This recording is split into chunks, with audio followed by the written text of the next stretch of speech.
Merry Christmas and Happy New Year's. You're going to see more of TGG in 2025. Welcome back and thanks for joining Ty the Gun Guy.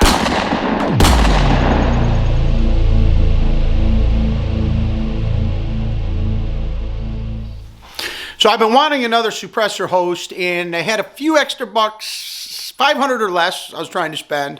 And I said, what am I going to get? A Mark IV? Am I going to get a Browning? You know, who's got a threaded barrel? And I know the S&W Victory 22 has been out for some time. But I said, why not? It's under 500 bucks. Actually, it was just over it was like 408 out the door. But anyway, it was a great sale for Christmas. Let's jump inside and talk about the S&W Victory 22 threaded barrel, along with my dead air mask silencer. So there it is, this S&W Victory 22 threaded barrel. This thing's been out forever. Stainless model. It's got the fiber optics front and back. It actually comes with a Picatinny rail. Comes with a tool to put it on, tool to break down the barrel and the receiver. Comes with 2 magazines, and I heard nothing but problems. You see, if you got a line on there, they were tested at Smith. I'll tell you what, 150 rounds, first time today at the range, was absolutely flawless. And that's why I'm making a video, because I saw so much bad press. Yes, it's 2024, almost 25. This thing's been out for years. But again, $408 with tax out the door. How do you beat it? So I run mine with the Dead Air Mask HD in 22. Thing fits like a glove, super tight. Brand new, out of the box. Ran it with the fiber optics, of course. Hard to see the back, especially in the range. Suppressor height sights, so not a problem there. I'm going to put the Picatinny rail and definitely put a red dot on because I'm getting old and I need to see better at the range. But this thing was very, very dead accurate, and I'll talk about some of the ammos that I use. I'm not going to do a full review of this thing. One complaint, not even a complaint that you'll read online, but it's heavy. I mean, this thing, you definitely know you got a gun. I've got the FN 502. And it feels like a toy from Umarex versus the Smith & Wesson. It's definitely got weight. Of course, I know there's no recoil on 22s, but this takes away any and all recoil whatsoever with the weight of this gun.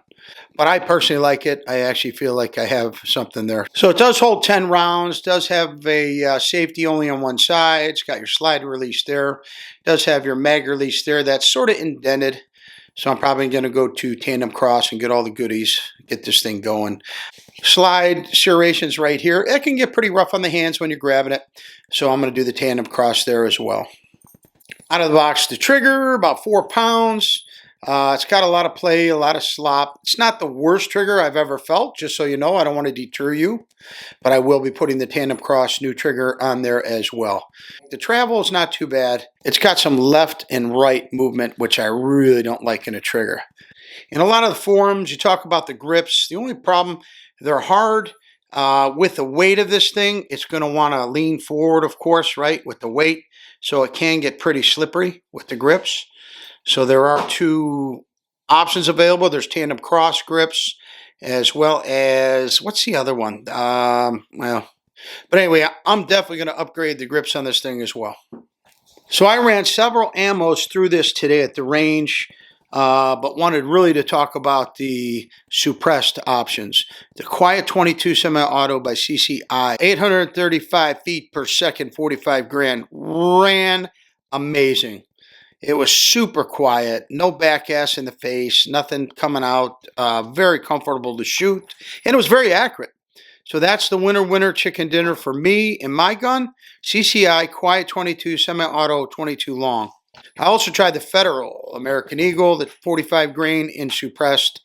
This one runs a little hotter, 970 feet per second. And for whatever reason, I was getting some stuff back in the face. And I actually had some pressure, like I felt it coming out the side here, the slide release. So these to me were definitely, I don't know, just seemed to be a little bit too powerful. If you have the S&W Victory 22 and you're running it suppressed, get to the store and get the CCI Quiet 22 semi-auto 22 long, because it'll work absolutely amazing. This thing ran flawless. It was over 150 rounds today at the range. I like the weight. I like the feel. I'm going to upgrade the trigger. the grips. I'll probably get the handle on the slide to make it easier in my life. Definitely going to put the rail on with the dot. We will continue this thing and give you more videos. I know this has been out forever. Maybe I sleep under a rock, but again, for under 500 bucks, instead of getting the Mark IV, I gave it a shot, and I am pleasantly surprised. It runs absolutely amazing. Stay safe, stay vigilant, and until next time, Todd the Gun Guy!